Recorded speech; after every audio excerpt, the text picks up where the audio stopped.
सुबह के 7:30 बजे जब निधि स्कूल के लिए तैयार हुई तो चुपके से ऊपर मम्मी के बेडरूम में गई। धीरे से डोर सरकाया, देखा तो सारा सामान बिखरा पड़ा था।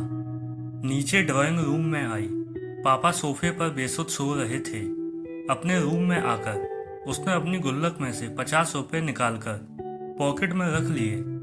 बैग उठाकर बस के लिए निकलने लगी तो सरोज आई। निधि बेटा, आलू का पराठा बनाया है, खा लो। निधि ने मायूस नजरों से सरोज आंटी को देखा। नहीं आंटी, भूख नहीं है। सरोज ने जबरदस्ती टिफिन स्कूल बैग में डाला। निधि स्कूल के लिए निकल गई। सरोज सोचने लगी, बेचारी छोटी बच्ची, साहब और मेम साहब के रोज के लड़ाई झगड़े से इस 13 साल की उम्र में कितनी बड़ी हो गई है। सरोज पिछले 10 सालों से नेहा और नरेश के यहाँ काम कर रही है। दोनों मल्टीनेशनल कंपनी में ऊंचे पदों पर कार्यरत हैं। निधि उनकी इकलौती बेटी है।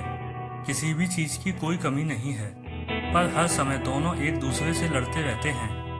नरेश पिछले कुछ सालों से नेहा से तलाक चाह रहा है और चाहता है निधि की जिम्मेदारी नेहा उठाए, और नेहा निधि की जिम्मेदारी नरेश को देने के साथ जायदाद में हिस्सा चाहती है। इस कारण दोनों लड़ते रहते हैं। बच्चे की जिम्मेदारी कोई नहीं लेना चाहता, इसलिए दोनों एक दूसरे के लिए अपशब्दों का इस्तेमाल करते हैं। बेचारी निधि स्कूल से घर आकर अपने कमरे में दुबक जाती है। केवल सरोज आंटी से ही बात करती है।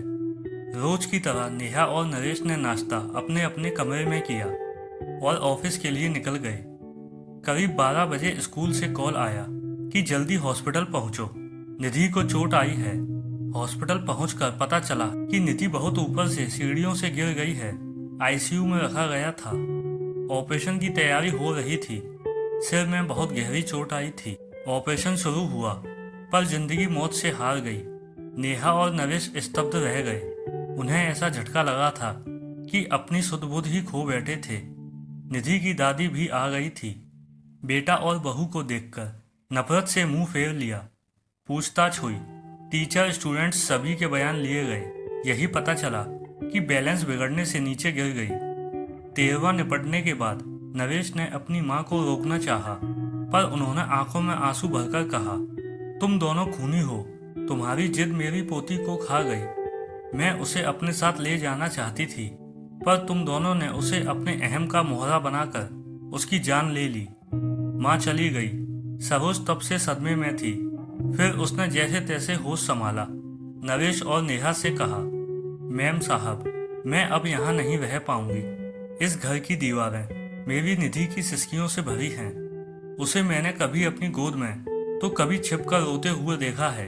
कभी तो मेरा मन किया कि उसे लेकर भाग जाऊं, पर मैं डरपोक थी, ऐसा नहीं कर सकी।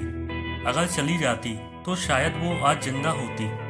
नरेश और नेहा के पास अब शायद कहने को कुछ नहीं था। जैसे जैसे दिन बीत रहे थे, उनका लड़ाई झगड़ा एक अजीब सी बर्फ में तब्दील हो चुका था। उनकी सारी भावनाएं अंदर ही अंदर एक खामोशी अख्तियार कर चुकी थी। संडे का दिन था। बड़ी मुश्किल से नेहा ने निधि के रूम में जाने की हिम्मत जुटाई थी। महीनों दोनों उसके कमरे में कदम नहीं रखते थे। कैसे माँ बाप थे वो दोनों। उसका रूम, उसका बेड तकिया, उसकी किताबें, उसकी पेंसिल, पेन, स्कूल बैग, सब वैसे ही रखा था। अलमारी खोली तो उसके कपड़े नीचे गिर पड़े। उसका हल्का ब्लू नाइट सूट, जिसे वह अक्सर पहना करती थी। नेहा रोते हुए अलमारी से सामान निकालने लगी। तभी उसके हाथ एक ब्लू कलर की डायरी लगी। उसने कांपते हाथों से उसे खोला। आगे के कुछ पेज फटे हुए थे। पेज दर पेज टूटे दिल की दास्तां छोटे छोटे टुकड़ों में दर्ज थी। मम्मी पापा, मैं आपको डियर नहीं लिखूंगी, क्योंकि डियर का मीनिंग प्यारा होता है। पापा, आप मम्मी को कहते हो कि तुम्हारी बेटी, और मम्मी, आप पापा को कहते हो तुम्हारी बेटी। आप दोनों ये क्यों नहीं कहते हो हमारी बेटी।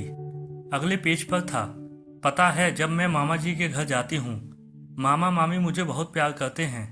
मामी अनु को जब प्यार से मेरा बच्चा कहती हैं तो मुझे लगता है, क्या मैं प्यारी बच्ची नहीं हूँ। मम्मा, मैं तो आपका सारा कहना मानती हूँ, फिर भी आपने मुझे कभी प्यारी बच्ची नहीं कहा। अगले पेज पर था, मम्मी, जब मैं बुआ के घर जाती हूँ तो बुआ मुझे बहुत प्यार करती हैं, पर खाना नक्श की पसंद का बनाती हैं। मम्मा, मुझे भी राजमा बहुत पसंद है। मैंने कहा था कि आप बनाओ, पर आपने कहा मुझे मत तंग किया करो, जो खाना है सरोज आंटी को बोला करो। पता है मम्मा, मैंने राजमा खाना छोड़ दिया है, अब मन नहीं करता।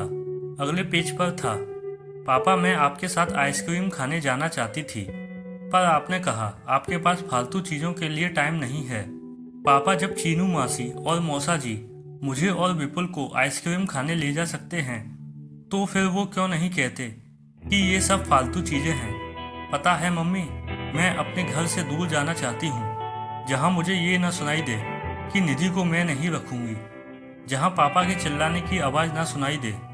पापा अगर मैं बड़ी होती तो मैं आप दोनों को कभी परेशान नहीं करती, मैं खुद ही चली जाती। मैं तो आप दोनों से बहुत प्यार करती हूँ। पापा मम्मी, आप दोनों मुझे प्यार क्यों नहीं करते। एक पेज पर था, I love you Saroj aunty, मुझे प्यार करने के लिए, जब मुझे डर लगता है, अपने पास सुलाने के लिए, मेरी हर बात सुनने के लिए।